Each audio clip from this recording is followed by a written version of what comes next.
વડોદરા શહેરમાં લોકશાહીના પર્વના લોકસભા ચૂંટણી 2024 સુરક્ષિત સફળતા તેમજ સુગમતાપૂર્વક પાર પાડતું વડોદરા જિલ્લા ચૂંટણી અધિકારી તંત્ર ચૂંટણી સમાપ્ત થતાં જ ઈવીએમ અને વીવીપેટ મશીનો સીલ કરાયા હતા. વડોદરા શહેરમાં લોકશાહી પર્વ લોકસભા ચૂંટણી 2024ની રંગે ચંગે ઉજવણી કરવામાં આવી હતી.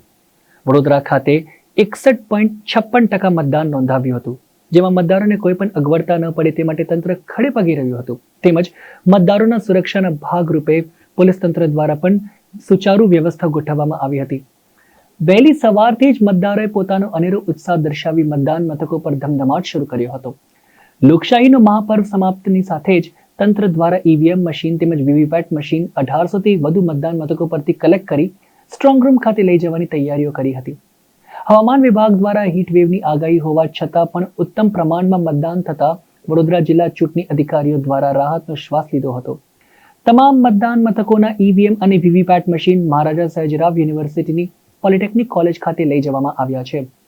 ત્યારે જૂન મહિનાની 4મી તારીખે આ ઈવીએમ અને વીવીપેટ મશીન વડોદરા લોકસભા બેઠકના 14 ઉમેદવારોનું ભાવિ નક્કી કરશે.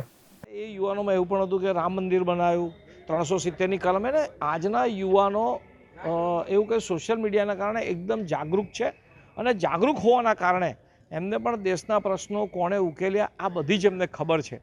તો એ સ્થિતિમાં યુવાનોએ જે પ્રકારે મતદાન કર્યું છે એ પ્રશંસા અને સરાહનીય છે. સાથે સાથે બાકીના લોકોએ પણ મતદાન કર્યું છે. મતદાનની જે કે ગરમીના કારણે કંઈ જે કંઈ અસર થઈ પણ બાકી ઓવરઓલ મતદાન જોવા જઈએ તો સરસ રીતે થયું છે. તંત્રની કેવી રીતે વ્યવસ્થા કરવાની? તંત્રની વ્યવસ્થા તો તંત્રની હતી જ, એમાં કોઈ ના જ નથી.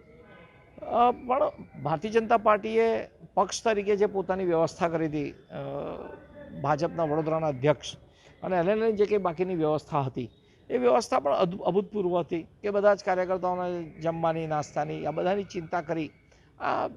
અને ઇલેક્શન પર્વ એટલે બધા ઉત્સાહમાં માને અમે પણ સવારથી બેઠા હતા.